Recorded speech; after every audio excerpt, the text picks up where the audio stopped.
Ya, karena hari ini temanya tentang misi, saya ingin menyapa Bapak Ibu di dalam sapaan misi juga ya. Kalau saya tanya bagaimana kabarnya, jawabannya apa? Kabar baik ya. Bagaimana kabarnya? Kabar baik. Beritakan. Puji nama Tuhan. GBI Pengharapan Surabaya. Harapan untuk semua. Bapak Ibu, saya bersyukur sekalipun saya ada di dalam kondisi yang tidak baik-baik saja. Karena kemarin teman-teman pemuda ada 22-an orang ya kalau tidak salah, baru mendarat di Jalan Pandegiling pukul 1 pagi ya. Jadi kalau sekarang suara saya serak-serak basah agak merdu begini, Bapak Ibu perlu menikmatinya ya. Dan saya ingin yang IBYC boleh berdiri, saya pengen cek ini pada datang ibadah atau tidak ini ya. Mana yang IBYC boleh berdiri? Kalau saya hitung enggak 22 nanti kena hukuman ini. Silahkan, 1, 2, 3 di depan ya. Yang di atas? Oh ada di ruang multimedia. Boleh tepuk tangan yang meriah buat mereka ya.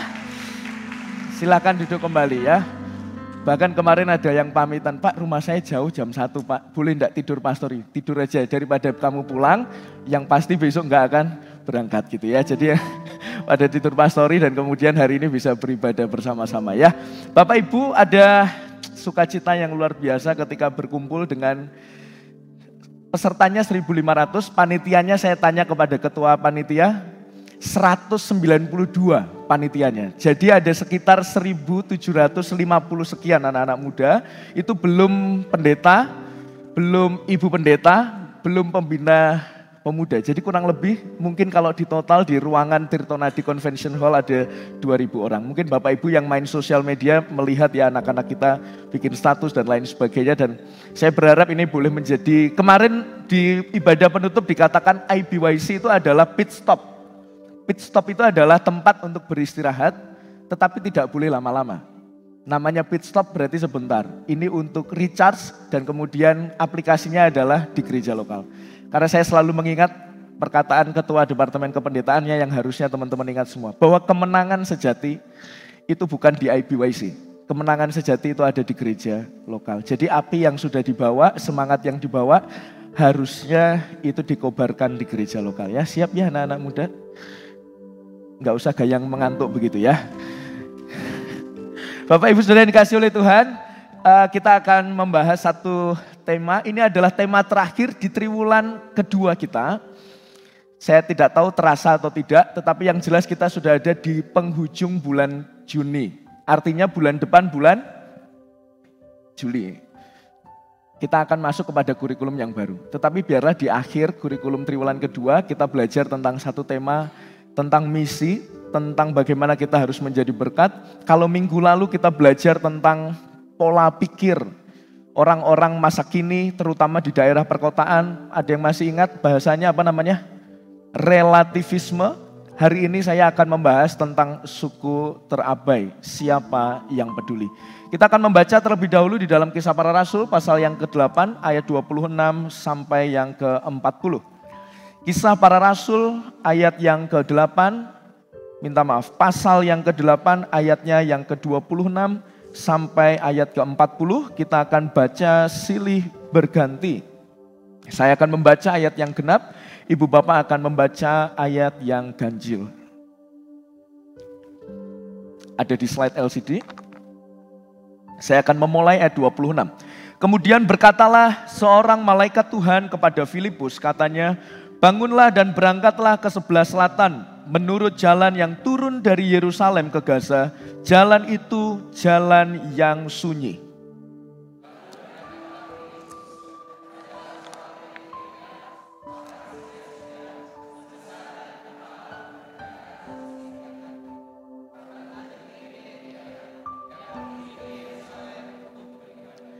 Sekarang orang itu sedang dalam perjalanan pulang dan duduk dalam keretanya sambil membaca kitab Nabi Yesaya.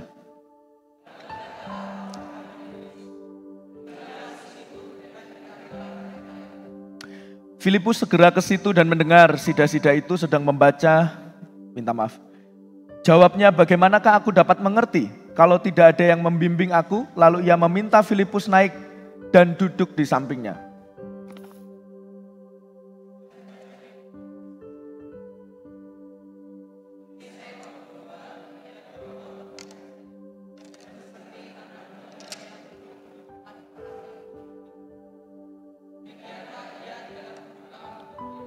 dalam kehinaannya berlangsunglah hukumannya. Siapakah yang akan menceritakan asal-usulnya?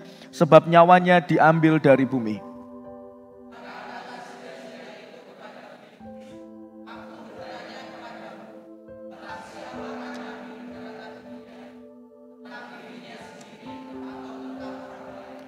Maka mulailah Filipus berbicara dan bertolak dari nas itu memberitakan Injil Yesus kepadanya.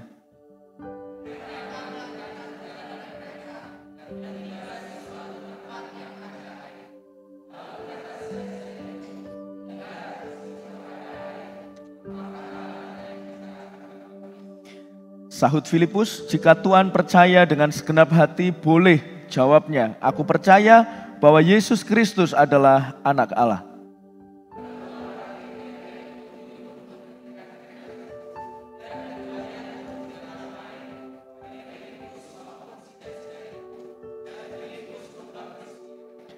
Dan setelah mereka keluar dari air, roh Tuhan tiba-tiba melarikan Filipus dan sida-sida itu tidak melihatnya lagi.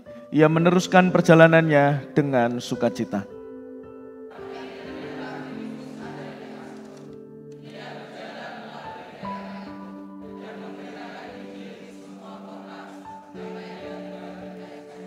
Amin. Ibu bapak saudara yang dikasihi oleh Tuhan, di bagian awal saya ingin mengingatkan kepada kita sekalian bahwa realisasi keselamatan yang Tuhan berikan kepada manusia telah dinyatakan di dalam Kisah Para Rasul pasal yang pertama ayat yang ke-8. Bunyinya adalah barang siapa ketika roh Tuhan turun ke atas kamu, maka kamu akan menjadi saksiku di mana? Yerusalem, di Yudea, di Samaria, dan sampai ke ujung bumi. Bapak Ibu Saudara yang dikasihi oleh Tuhan, di bagian teks yang tadi kita baca ada tokoh yang bernama Filipus. Dan Filipus ini memberitakan kebenaran firman Tuhan, Injil kasih karunia tentang Yesus yang adalah anak Allah kepada sida-sida di Ethiopia. Nah, saya ingin mengajak kita sekalian melihat teks ini sebagai realisasi penggenapan janji Allah. Realisasi bagaimana Injil akan keluar tidak hanya di Yerusalem tetapi ke Yudea, ke Samaria, dan sampai ke ujung bumi. Di bagian ini adalah awal di mana Injil akan didengar oleh orang-orang yang ada di ujung bumi. Saudara yang dikasihi oleh Tuhan, Kisah Para Rasul 1 Kisah Rasul pasal yang pertama sampai yang ke-8 itu semua berbicara tentang Injil yang tersebar di Yerusalem. Saudara tahu siapa yang berkhotbah pertama di dalam Kisah Para Rasul? Rasul Petrus. Yang bertobat berapa? 3.000 orang yang bertobat. Lalu kemudian kita bisa melihat Yerusalem dipenuhi dengan orang-orang percaya, Injil sudah tersebar, bahkan ketika kita belajar pusat kekristenan pada waktu itu ada di daerah Yerusalem. Lalu kalau Bapak Ibu Saudara melihat pergerakan Injil setelah dari Yerusalem itu ke Yudea dan Samaria. Ada yang tahu bagaimana cara Injil sampai ke Yudea dan Samaria? Caranya adalah dengan penganiayaan, dengan penderitaan. Saudara tentu ingat ada seorang tokoh yang terkenal di Alkitab bernama Stefanus yang mati dibunuhnya dengan cara dirajam batu. Di saat itulah melalui penganiayaan, melalui penderitaan, orang-orang Kristen di Yerusalem kemudian hijrah, berpindah ke daerah Yudea dan Samaria. Saudara bisa baca itu di Kisah Para Rasul pasal 8 perikop pertama. Di sana dikatakan karena penganiayaan bahkan Stefanus sampai mati dirajam batu sehingga orang-orang Kristen pada waktu itu pergi ke daerah Yudea dan Samaria. Dan dari situlah Injil diberitakan. Bapak Ibu, ada pesan singkat yang boleh menegur hati kita saat ini. Bahkan melalui apa yang nampak buruk di hadapan kita, yaitu penganiayaan, penderitaan, bahkan kematian, Tuhan bisa memakai semuanya menjadi sarana Injil disebarluaskan. Dan kalau kita melihat ada banyak cerita di negara-negara di mana kekristenan ditekan, kekristenan dipersekusi, bahkan kekristenan ada banyak orang dibunuh, di saat itulah justru Injil semakin disebarluaskan. Bapak Ibu Saudara yang dikasihi oleh Tuhan, cara Tuhan seringkali tidak seperti apa yang saya dan saudara pikirkan. Tuhan bisa memakai segala cara untuk bisa merealisasikan janjinya, yaitu keselamatan bagi seluruh dunia. Dan di bagian ini setelah Injil dari Yerusalem, Yudea, Samaria, di saat inilah Injil mulai didengar sampai ke ujung dunia. Mengapa ujung dunia? Apa kaitan sida-sida dari Ethiopia dengan ujung dunia? Saudara, pada saat itu kalau disebut ujung dunia itu bisa mengacu pada dua tempat, yaitu Roma, karena Romalah yang berkuasa pada masa itu. Maka kalau Injil sudah sampai sana, maka itu sudah disebut ujung dunia. Kenapa? Karena ada banyak orang di pusat perkotaan, yaitu di Roma. Tapi ada orang-orang yang menafsirkan bahwa Ethiopia itu adalah negara di luar Roma. Justru lebih jauh lagi dari Yerusalem. Itu menjadi satu gambaran di dalam tanda petik, yaitu ujung dunia. Dan kita bisa tahu orang-orang sida-sida dari Ethiopia ini bukan orang Yahudi, tetapi dari pembacaan kita bisa tahu mereka mempelajari kitab Taurat. Karena di bacaan kita tadi dijelaskan mereka sedang membaca kitab apa? Nabi Yesaya. Bapak Ibu, Tuhan sedang merealisasikan janjinya. Bagaimana Injil mulai dari Yerusalem, keluar ke Yudea, keluar lagi ke Samaria, bahkan sampai ke ujung dunia. Di bagian pertama kita harus memahami teks ini di dalam pergerakan misi Allah yang terus diberitakan sampai suku-suku bangsa, termasuk ketika kita saat ini boleh percaya, itu adalah bagian dari realisasi penggenapan janji Allah. Lalu saat ini kita akan membahas apa karakteristik. Di bagian ini ada ujung bumi, misi yang paling akhir, sehingga kita akan melihat apa karakteristik panggilan misi ujung bumi. Saya menuliskan dengan kata ini Bapak Ibu Saudara, silahkan dilanjutkan. Misi ujung bumi itu selalu tidak mudah dipahami, dan tidak hanya tidak mudah dipahami, dia juga tidak mudah dijalani. Melalui kebenaran firman Tuhan, melalui perikop ini kita akan melihat bahwa apa yang mungkin kelihatan mudah bagi kita ketika membaca di tahun 2022 ini. Kalau saudara membaca teks ini kan itu biasa-biasa saja ya. Oh ya, ada orang namanya Filipus gitu. Lalu kemudian dia memenangkan orang-orang di Ethiopia, begitu kan saudara ya. Semuanya terlihat mudah, tetapi sebenarnya kalau kita meneliti mendalam, benar-benar tidak mudah. Mari kita melihat tidak mudah dipahami karena apa? Karena pelayanan Filipus di dalam tanda kutip itu sedang ada di dalam kesuksesan. Nah saudara perlu kenalan dulu dengan Filipus.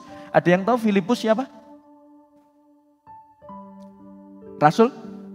Betul Filipus Rasul? Bukan, Filipus itu adalah diakon, diaken di dalam Alkitab. Saudara tentu ingat kisahnya, murid-murid Tuhan Yesus yang disebut Rasul memberitakan Injil. Lalu kemudian sudah mulai ada komunitas, banyak orang, ngurusi banyak orang itu kan susah ya Bapak Ibu Saudara ya. Ngurusin banyak orang sehingga Rasul ini tidak fokus. Padahal tugas Rasul itu ada di dalam pengajaran, pemberitaan. Tidak fokus, maka kemudian bilang, tolong tunjuk 7 orang untuk menjadi diakon. Diakon itu bertugas untuk apa? Pelayanan sosial, mengurusi meja. Makanya di gereja kita ada apa? Diakonia ngurusin meja enggak? Meja dan tahu tempenya, begitu kan saudara ya. Mengurusi sosial, lalu membagikan sembako ya kalau saya tarik dalam konteks sekarang. Sehingga apa? Supaya para rasul ini fokus di dalam pengajaran. Maka ada para diakon. Stefanus itu satu dari, Filipus itu satu dari 7 diakon itu. Bapak Ibu ketika ada penganiayaan di Yerusalem, para rasul dicatat mereka tinggal semua di Yerusalem. Tetapi semua orang-orang Kristen itu pergi, termasuk para diakonnya. Dan Filipus pergi bukan untuk mencari aman, dia pergi memberitakan Injil. Saudara bisa melirik teks di Alkitab di atas yang perikop kita baca tadi ya. Filipus itu begitu sukses sekali pelayanan di Samaria. Bayangkan, dia terbiasa melayani meja jemaat sosial, lalu dia pergi ke sebuah tempat yang bernama Samaria. Dan dicatat di dalam Alkitab di daerah Samaria dia memenangkan banyak jiwa. Memenangkan banyak jiwa. Tidak hanya memenangkan banyak jiwa, dia melakukan mujizat-mujizat kesembuhan. Yang sakit disembuhkan, yang kerasukan roh jahat dibebaskan. Bahkan dicatat di dalam kota itu menjadi kota yang sangat bersukacita. Jadi kalau saya bisa membayangkan mungkin siapa ya sekarang orang yang bisa sepopuler itu, sepopuler Filipus. Mungkin saya tidak bisa menemukan, tetapi intinya Filipus sangat-sangat terkenal pada waktu itu. Di kota yang disebut Samaria. Saudara, di tengah Filipus dengan segala keberhasilannya di dalam pelayanan, dia menerima panggilan ini. Mungkin ada banyak orang berkata, apakah tidak semacam eman dalam bahasa Jawa ya? Ini orang lagi sukses di tempat pelayanan itu. Tapi kenapa Tuhan panggil untuk pergi dari kota itu? Ini sedang sukses, bukan orang yang sedang berjuang, gerejanya banyak masalahnya, mau pecah. Tidak. Dia ini luar biasa, pelayanannya diberkati Tuhan, ada banyak jiwa diselamatkan. Tapi dia dipanggil. Mungkin kita berkata, ojo lah, mending eman di situ aja. Ini orang baik, ini orang punya kompetensi. Udah di situ aja, lebih banyak orang. Tetapi Tuhan tidak berpikir demikian. Dia mengutus Filipus untuk pergi. Nah, ini bukan hanya susah untuk dipahami, tetapi juga susah untuk dijalani. Kenapa? Sudah disuruh pergi dari tempat yang luar biasa, atas pelayanannya, dia pergi ke suatu tempat yang disebut sebagai jalan yang sunyi. Saudara, ketika saya mencoba mendalami kebenaran firman Tuhan, jalan sunyi ini, ada orang-orang yang mengartikan dengan dua hal. Yang pertama makna literal. Literal itu benar-benar sesungguhnya, makna sesungguhnya. Maka orang itu ada yang menafsirkan jalan yang sunyi itu adalah jalan yang benar-benar sepi. Mana Surabaya jalan sepi? Menawa? Rame ya Menawa ya. Triorejo? Rame juga ya, ada pintu tol di sana. Kayaknya nggak ada Surabaya sepi ya. Apalagi jalan Pandegiling Bapak Ibu ya. Ini 24 jam rame semua ya. Sulit kita menemukan jalan yang sepi di Surabaya ya. Tetapi sebenarnya di dalam teks masa itu benar-benar sepi. Dan menurut sejarah buku pengetahuan, daerah Yerusalem turun tadi disebut apa, Gaza, itu adalah daerah padang pasir. Jadi bukan hanya sepi, tetapi juga gersang. Tidak ada yang jualan teh jumbo di sana, saudara ya. Tidak ada. Ini sepi sekali, saudara. Dan Filipus dari segala kesuksesannya di Samaria dipanggil ke tempat yang semacam ini. Jadi makna literalnya saya mengamini. Ini adalah tempat yang sepi, tempat yang mungkin jarang dijamah orang. Tetapi juga ada makna simbolis. Bukan makna sebenarnya, tapi makna simbolis. Apa jalan yang sunyi? Itu adalah ketika ketidakadaan petunjuk yang diberikan oleh malaikat yang berkata kepada Filipus. Malaikat bilang apa? Hei Filipus, kamu pergi. Itu ke daerah Yerusalem yang arah Gaza. Ya rodok ngulon sidik gitu mungkin saudara ya gambarannya ya. Lalu kemudian kamu pergi ke sana. Tapi di sana dia tidak kasih tahu. Nanti kamu ketemu ya sama orang namanya Joko atau orang namanya Samuel atau orang namanya, tidak ada itu, petunjuk itu tidak ada. Lalu kalau kamu ke sana kamu cari ya rumah ini, tidak ada. Tidak ada petunjuk, hanya itu dicatat. Benar-benar tidak jelas. Bisa enggak Filipus berkata, Tuhan, wong aku di Samaria adalah pelayanmu, ada banyak jiwa dimenangkan. Saya tak melayani di sini. Apalagi di sana enggak jelas Tuhan. Tidak jelas. Tidak ada kejelasan petunjuk yang diberikan oleh malaikat kepada Filipus. Tetapi menariknya, Filipus menjawab, dia pergi. Dan tidak ada catatan yang lain. Mungkin Bapak Ibu berkata, iyalah kalau semuanya dicatat ya Alkitab tidak cukup begitu ya. Tapi saya ingin coba melihat karakteristik penulis Alkitab. Saudara tahu Kisah Para Rasul ditulis oleh siapa? Terima kasih ya saudara ya. Saudara kayaknya lulus semua ya kelas Alkitab saudara ya. Kisah Para Rasul ditulis oleh siapa? Lukas, ya luar biasa. Lukas ya, bukan Matius, bukan ya. Ini Lukas. Dan Lukas yang menulis Kisah Para Rasul adalah orang yang sama yang menulis Injil Lukas. Jadi Lukas ini nulis dua kitab di dalam Perjanjian Baru. Lukas kalau kita lihat karakteristik nulisnya Lukas, itu detail Bapak Ibu. Maka kalau dibilang Injil yang cukup detail itu Injil Lukas. Di mana dia menceritakan begitu detail, bahkan kisah kelahiran Yesus yang paling detail itu ada di Lukas. Jadi karakteristiknya Lukas kalau menulis itu detail, kronologikal. Makanya dia menulis Kisah Para Rasul, itu kan kronologi ya. Peristiwa demi peristiwa ditulis. Rasanya ketika Lukas tidak mencatat apa-apa, tidak ada perdebatan, tidak ada diskusi, tidak ada tawar-menawar yang dilakukan oleh Filipus kepada malaikat. Dan saya berpikir itu benar-benar tidak ada tawar-menawar. Filipus benar-benar langsung berangkat menuju tempat yang ditunjukkan oleh malaikat. Bapak Ibu, di bagian yang kedua ini kita melihat ada misi ujung dunia, ujung bumi, itu sangat-sangat tidak mudah dipahami. Sangat tidak mudah untuk dijalani. Dan kita semuanya secara organisasi dipanggil kepada misi ujung dunia. Apakah misi ujung dunia itu bagi gereja yang besar? Apakah dicatat di dalam Alkitab kalau kamu menerima Roh Kudus, maka kamu, kalau gereja kecil ya Yerusalem ajalah, Yudea sajalah. Tidak ada dicatat itu di dalam Alkitab. Yerusalem, Yudea, Samaria, bahkan sampai ke ujung bumi itu adalah panggilan semua orang percaya. Tidak peduli gerejamu besar, gerejamu kecil, gerejamu mega church yang punya ribuan jemaat di sana. Kamu semuanya dipanggil ke arah sana. Dan ini tidak mudah untuk dipahami, tidak mudah untuk dijalani. Maka di bagian ketiga kita melihat respon Filipus, di mana dia taat untuk pergi. Dan saya menuliskan taat untuk pergi itu adalah poin yang sangat-sangat penting.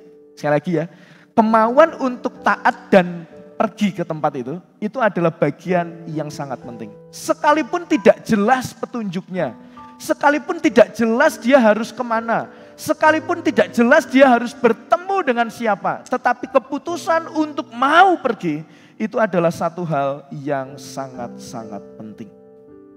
Saudara yang dikasih oleh Tuhan, kenapa pergi itu menjadi satu hal yang sangat penting? Karena dari pergi itulah kita bisa melihat panggilan Tuhan semakin diperjelas. Yang awalnya tidak jelas, tetapi tetap mau pergi, maka setiap orang yang mau pergi itu akan menerima kejelasan demi kejelasan yang Tuhan berikan. Bayangkan kalau Filipus gak mau pergi, maka tidak mungkin ada kejelasan demi kejelasan yang diberikan kepada Filipus. Tetapi keputusan awalnya untuk mau pergi sekalipun gak tahu mau kemana, sekalipun gak tahu mau ketemu siapa, tapi ketika dia mau taat, Tuhan berikan banyak petunjuk kepada dia. Sampai pada akhirnya Filipus bertemu dengan sida-sida dari Ethiopia ketika dia ada perjalanan. Saya semacam tidak bisa membayangkan, saudara ya. Orang kalau perjalanan itu, apalagi ini perjalanan jauh di padang gurun begitu ya. Rasanya itu kalau selisipan lalu ngobrol itu kan, ya orang akan bilang, oh itu kebetulan begitu ya. Tetapi saya yakin itu bukan kebetulan. Itu adalah cara Allah mempertemukan mereka sehingga sida-sida dari Ethiopia bisa mendengar Injil dan memberi diri untuk dibaptiskan. Bapak Ibu Saudara yang dikasihi oleh Tuhan, dia peka, dia mau taat dan dia taat dan dia mau peka terhadap tuntunan Roh Kudus. Ini menjadi poin yang sangat-sangat penting. Dan Bapak Ibu, kalau kita melihat ada banyak catatan di dalam Alkitab, di dalam Kisah Para Rasul terutama, di dalam pelayanan pemberitaan Injil, ketaatan untuk pergi sekalipun tidak jelas, itu menjadi satu topik yang cukup banyak dibahas di dalam perikop yang ada di Kisah Para Rasul. Bacaan kita hari Jumat kalau saya tidak salah ya, di Kisah Rasul pasal 16 ayat 4 sampai 12, ini sangat mirip sekali dengan teks yang tadi kita bahas. Saudara tentu ingat Kisah Rasul 16 itu bicara soal Paulus dan Silas. Ya, ada yang membaca Alkitab di hari Jumat ya. Paulus dan Silas, dia itu diutus untuk pergi ke kota-kota membawa pesan apa? Keputusan sidang di Yerusalem. Kisah Rasul 15 itu sidang di Yerusalem soal apa? Sunat. Lalu kemudian setelah debat panjang gitu ya, kalau Munas Mubes kan ya begitu ya, debat panjang, sidang, lalu kemudian keputusannya ini dibawa kemana? Ke kota-kota. Karena sekarang dulu belum ada WA group ya, untuk share keputusan itu. Jadi harus dibawa pergi ke kota demi kota. Paulus dan Silas taat melakukan itu, dan dia di saat dia membagikan itu, dia membagikan Injil kasih karunia. Saudara bisa bayangkan itu. Lalu kemudian ada rute. Nah silahkan dilanjutkan. Ini Bapak Ibu Saudara, rute perjalanan misi Paulus yang kedua di dalam Kisah Rasul pasal yang ke-16 itu. Saya menolong membacakan pasal 16 ayat yang ke-6. Mereka melintasi tanah Frigia dan tanah Galatia karena Roh Kudus mencegah mereka untuk memberitakan Injil di Asia. Saudara, Asia itu kelihatan enggak ya? Yang bagian atas warna kuning agak sedikit buram. Awalnya dia mau melakukan perjalanan ke sana, ke atas, ke Asia. Tetapi karena Roh Tuhan mencegah mereka ke Asia, maka mereka melewati tanah namanya Galatia dan namanya apa itu? Frigia. Dia turun agak ke bawah, lewat bawah, Galatia ya. Dan di ayat ke-7, dan setibanya di Misia mereka mencoba masuk ke daerah Bitinia, tetapi Roh Yesus tidak mengizinkan mereka. Jadi mau lagi ke suatu tempat namanya, ketika mereka di Misia, mereka mau masuk Bitinia, dicegah lagi oleh Roh untuk tidak memberitakan ke sana. Lalu setelah melintasi Misia mereka sampai di Troas. Jadi mau ke daerah Bitinia tidak boleh diarahkan ke Troas. Troas itu ada di ujung Bapak Ibu ya. Di pinggiran laut ya, ASEAN Aegean Sea. Enggak tahu, saya belum pernah ke sana. Dia ada di Troas. Ini kayak mirip Surabaya itu ya. Ada pelabuhan di sana. Dan ketika dia ada di Troas, dia mendengarkan suara.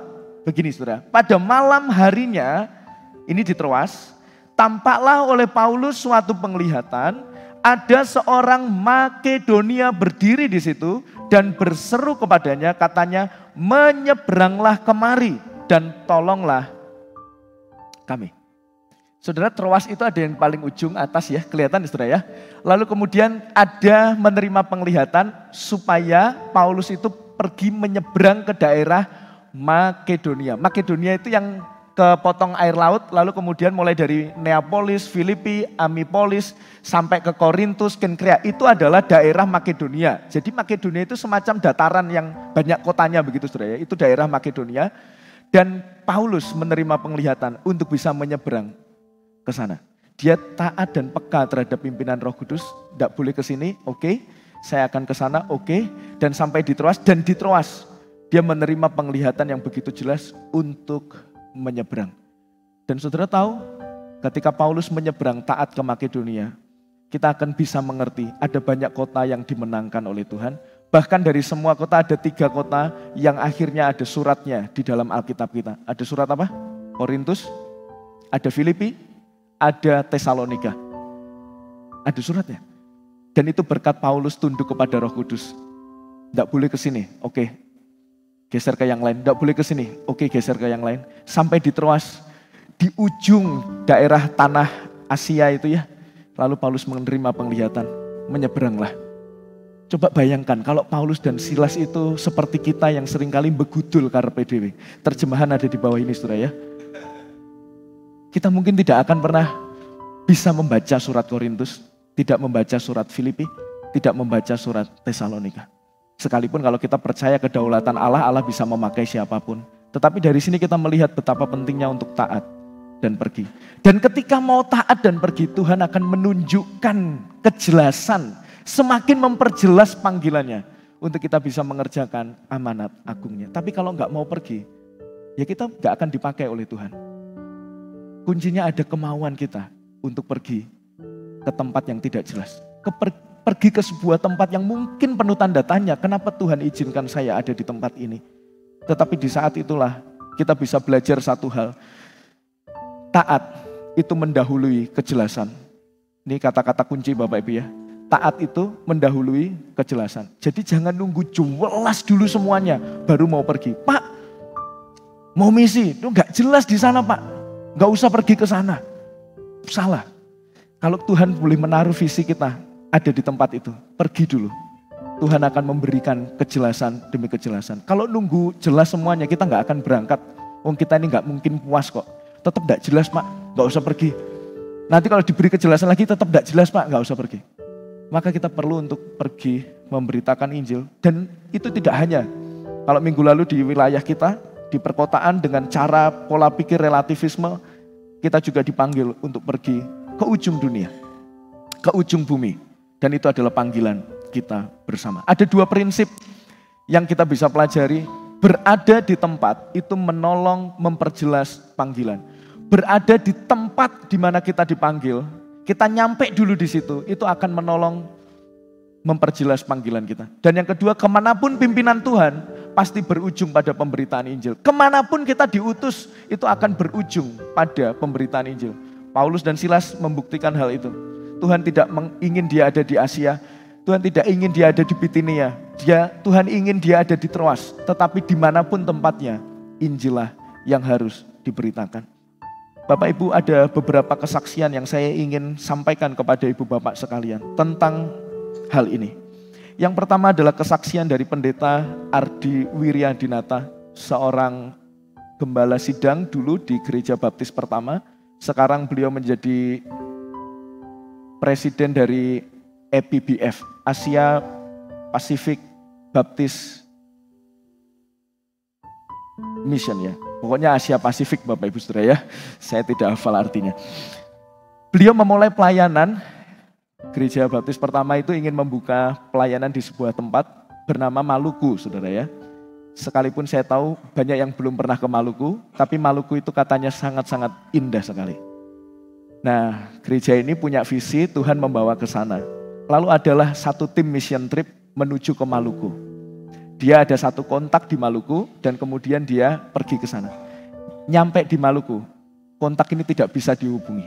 Jadi tim misi sudah berangkat ke Maluku, lalu orang yang WA-an dari Bandung ke Maluku itu, nyampe sana orangnya tidak ada. Lalu kemudian tim ini bergumul dan iseng sekali. Iseng menurut kita, tapi saya yakin itu adalah bagian dari rencana Tuhan. Tidak apa-apa, digendong dulu ya. Lalu kemudian, minta maaf ya, saya jadi tidak konsen. Dibawa ke belakang aja. Nah, waktu nyampe Maluku Bapak Ibu Saudara, dia kemudian berkunjung ke sebuah rumah, ini kenalan biasa saja dan hanya pengen istilahnya silaturahmi. Waktu nyampe di Maluku Saudara, nyampe ke rumah itu, lalu orang ini cerita saja. Orang yang dihampiri ini cerita, wah sebenarnya kalau perlu bantuan juga itu ada di daerah Sumba.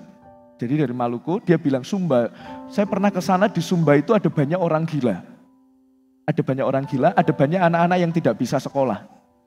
Lalu kemudian tim misi ini sebenarnya awalnya tidak terfikir sama sekali, wong tujuannya adalah Maluku, tapi dia cerita soal Sumba. Tapi sambil ngobrol, ngeteh, ngopi, tim misi ini pulang dan bergumul. Apakah Sumba menjadi tempat yang Tuhan panggil untuk kita kerjakan ke sana? Singkat cerita, dia menghubungi orang ini lagi dan meminta untuk mengantar ke Sumba. Saya tidak tahu ya, Maluku Sumba itu naik apa saya tidak tahu. Jaraknya seberapa jauh saya juga tidak tahu. Tapi yang jelas dia pergi ke sana. Nyampe di Sumba Saudara, para anggota mission trip ini menangis. Karena dia sampai di sebuah tempat yang dimana populasi antara yang sehat secara mental dan tidak sehat secara mental itu hampir sama. Jadi banyak sekali orang dalam tanda kutip mengalami gangguan jiwa. Bahkan menurut ada Dokter Arwinda ya, pernah ke sana Dokter Arwinda beberapa bulan lalu. Menurut Dokter Arwinda adalah kota itu, daerah itu yang dilayani sekarang, itu adalah kota dengan masyarakat mengalami gangguan jiwa paling tinggi se-Indonesia. Itu ada di daerah Sumba itu. Dan kemudian akhirnya mereka singkat cerita, tim misi itu akhirnya memutuskan untuk melayani di situ. Sekarang ada satu asrama, sudah ada bangunannya besar, yang menampung anak-anak yang tidak bisa sekolah untuk dipelihara di situ, dirawat di situ, disekolahkan dengan gratis dan kemudian mengalami pendidikan dalam tanda kutip asrama. Ada doa pagi, ada pelayanan kerohanian yang luar biasa di tempat itu. Bahkan ada hamba-hamba Tuhan, kalau Bapak Ibu tahu Pendeta James yang di Immanuel kemarin baru pindahan dan pergi ke tempat ini untuk melayani di sini bersama dengan Pendeta Ardi dan timnya. Dan ada banyak orang-orang yang gangguan jiwa akhirnya bisa disembuhkan. Karena ada seorang dokter full time yang disediakan oleh tim misi ini pergi ke sana. Ada banyak jiwa yang akhirnya mengenal dan percaya. Diawali dari apa? Obrolan kopi dan teh di Maluku, berujung satu buah pelayanan yang besar yang saat ini ada di Sumba. Bapak Ibu Saudara yang dikasihi oleh Tuhan, bukankah cerita ini mirip dengan cerita yang ada di Alkitab? Di mana Tuhan seringkali mengarahkan ke tempat-tempat yang mungkin kita nggak pernah pikirkan. Dan kita tetap dipanggil di sana, ujung-ujungnya adalah tetap pemberitaan Injil. Saya mendengar dari Pendeta Dwi Hari Santoso, bahwa gereja ini memiliki cabang yang ada di Kalimantan, ada 3 cabang. Visi awalnya bukan mereka, karena visi awalnya adalah suku terabai. Gereja cabang kita 3 di sana itu bukan suku terabai. Ada suku Dayak, ya, suku Dayak di Kalimantan. Itu bukan suku terabai. Tetapi ketika waktu itu saya tidak tahu yang berangkat siapa saja. Yang jelas ke sana dan kemudian tidak ada kejelasan tentang pelayanan suku terabai. Lalu bertemulah Pendeta Dwi dengan Pendeta Tubi. yang ada di Lingga. Dan akhirnya mulailah ada pelayanan kita, 3 gereja yang sangat perlu ditolong yang ada di Kalimantan Barat. Mungkin tidak sesuai dengan rencana kita, tidak sesuai dengan plan kita, A, B, C, D. Tetapi mari kita peka akan tuntunan Roh Kudus. Sampai saat ini gereja kita bersyukur bisa menolong 3 gereja yang ada di Kalimantan Barat. Bapak Ibu Saudara, apakah Pak misi itu butuh besar ke sana? Saudara, kemarin waktu kita rapat kerja misi ke Kalimantan, mungkin kalau saya tidak salah anggarannya itu akhirnya habis sekitar 22-an juta. Apakah besar? Saya katakan besar, Bapak Ibu Saudara. Pelayanan misi ujung dunia itu butuh biaya yang besar. Tetapi kita harus terus lakukan. Karena apa? Itu adalah panggilan Tuhan. Maka saya mendorong kepada kita sekalian, secara organisasi gereja ini, misi itu harus menjadi yang utama. Misi harus menjadi yang utama. Di dalam penyusunan anggaran, saudara, jangan berkata, sudah semuanya kumpulin anggaran, sisanya baru buat misi. Bukan. Misi itu harus diprioritaskan. Kasih anggarannya dulu, baru nanti kita bekerja. Karena kalau nunggu semua selesai baru anggaran misi masuk, nggak akan ada. Kita itu pasti akan habis apa? Untuk di sini, untuk internal, untuk betulin semuanya, untuk apapun, untuk persekutuan. Tapi kita tidak pernah keluar. Maka harus disisakan, bukan disisihkan, diutamakan, disisihkan terlebih dahulu anggaran misi. Baru setelahnya untuk kepentingan gereja kita. Maka ada banyak gereja yang kebalik, saudara. Pokoknya untuk gereja nanti sisanya tinggal berapa? 1%. Nah itu untuk misi Pak, 1% Pak. Tidak, kita dipanggil untuk ke sana. Maka kalau kita beribadah mungkin ada tidak nyamannya, AC kurang dingin begitu ya. Tidak apa-apa, yang penting pemberitaan Injil harus tetap dilakukan. Karena ini yang utama Bapak Ibu Saudara. Secara organisasi, secara pribadi, kita dipanggil juga untuk berdoa bagi mereka. Kita dipanggil untuk mendukung pemberitaan Injil. Maka sebenarnya kalau saya ingin jujur, saudara, ketika saudara memberikan perpuluhan, saudara itu semua bisa melihat laporannya di sana. Sekarang kan ada banyak ajaran saudara ya, tidak usah perpuluhan, tidak usah. Itu tidak penting, sudah nggak relevan. Kan hukum Taurat sudah dibatalkan. Kenapa kok perpuluhan masih ada begitu ya? Saudara bisa mendengar semua khotbah di YouTube tuh bisa saja, apapun pendapatnya bisa saja. Ada yang mengkritisi nggak usah perpuluhan nanti dimakan pendetanya gitu. Nggak usah perpuluhan nanti hanya untuk foya-foya dan lain sebagainya. Saudara di tempat ini, saudara bisa melihat semuanya ada di sana. Saya cukup sedih ketika beberapa bulan terakhir pencapaian persembahan kita hanya 60%. Sebagai hamba Tuhan saya mendorong Bapak Ibu sekalian. Kalau saudara diberkati Tuhan, saya tahu gereja ini. Saya tahu orang-orang di gereja ini sebenarnya bisa memberikan lebih. Berikanlah, kalau engkau diberkati Tuhan, berikanlah kepada Tuhan. Apa yang harus saudara berikan kepada Tuhan? Saya jarang ya khotbah perpuluhan. Hari ini saya khotbah perpuluhan. Menyempatkan, memberikan pesan perpuluhan. Supaya saudara diingatkan. Kalau bangsa Israel saja, belum mengecap keselamatan di dalam Yesus Kristus ngasih 10%. Saudara sudah mengecap menikmati keselamatan dari Yesus Kristus. Gaji saudara 20 juta, saudara ngasih persembahan 100.000 ke gereja ini. Saudara kebacut, saya harus katakan itu. Tidak ada pengabdian lewat harta yang saudara berikan. Kita semuanya dipanggil. Saudara ngasih persembahan itu supaya gereja ini bisa melakukan pelayanan keluar. Dan kita perlu lakukan itu Bapak Ibu Saudara. Mungkin ada dalam hati Bapak Ibu Saudara, kenapa Pak Boy akhirnya khotbah perpuluhan begitu ya? Harusnya tidak begitu, tidak masalah. Saya berkhotbah ini untuk kepentingan Injil semakin diberitakan. Bapak Ibu Saudara yang kasih Tuhan, saya tahu saudara ada banyak pergumulan. Saya tahu saudara ada banyak kebutuhan. Tetapi apa yang harus saudara berikan kepada Allah, berikanlah itu kepada Allah. Bapak Ibu Saudara yang dikasih oleh Tuhan, dan ini juga mengandung sebuah pesan secara yang penuh makna. Mungkin saat ini ada Bapak Ibu Saudara mengalami pergumulan, harus pergi ke suatu tempat yang menurut saudara sangat tidak enak. Mungkin pekerjaan saudara sedang ingin ada di dalam proses mutasi ke tempat yang tidak saudara inginkan. Atau saudara dipindah ke posisi yang saudara tidak pernah inginkan. Sesuatu yang tidak nyaman, sesuatu yang mungkin saudara bertanya, ngapain Tuhan saya ditempatkan di sana? Biar kebenaran firman Tuhan ini menolong kita dimanapun kita ditempatkan. Tuhan punya rencana, punya maksud menempatkan kita di sana. Untuk kita bisa menjadi pancaran terangnya, memberitakan Injil kepada banyak orang. Mungkin saat ini yang sekolah, yang masih bergumul di dalam sekolah. Tuhan, saya tidak ingin sekolah di sana, tapi oleh karena berbagai macam keadaan, saya harus sekolah di sana. Percayalah, Tuhan menempatkan engkau di sana bukan tanpa maksud, tetapi supaya engkau menjadi pancaran terang. Mungkin saudara bergumul di dalam perkuliahan. Saat ini mungkin saudara belum punya tempat untuk berkuliah. Percayalah, dimanapun nantinya Tuhan akan menempatkan. Sekalipun mungkin kau berkata, Pak, ini bukan kampus yang saya inginkan. Pak, ini bukan kampus yang terkenal. Pak, ini bukan kampus yang bagus. Saya sebenarnya setengah hati melakukan di sana, kuliah di sana. Tetapi percayalah, Tuhan punya maksud bagi saudara untuk bisa memberitakan Injil kemanapun saudara pergi. Bapak Ibu, panggilan kita, baik secara organisasi gereja ini, juga secara pribadi, kita dipanggil untuk bisa memberitakan Injil kemanapun. Di kota ini, di tempat-tempat yang sulit, yang tidak mudah, mari kita taat. Seperti apa yang dilakukan Filipus, seperti apa yang dilakukan oleh Paulus dan Silas. Tuhan ingin memakai saya dan saudara. Saya mengundang pemain musik untuk ke depan. Bapak Ibu Saudara yang dikasihi oleh Tuhan,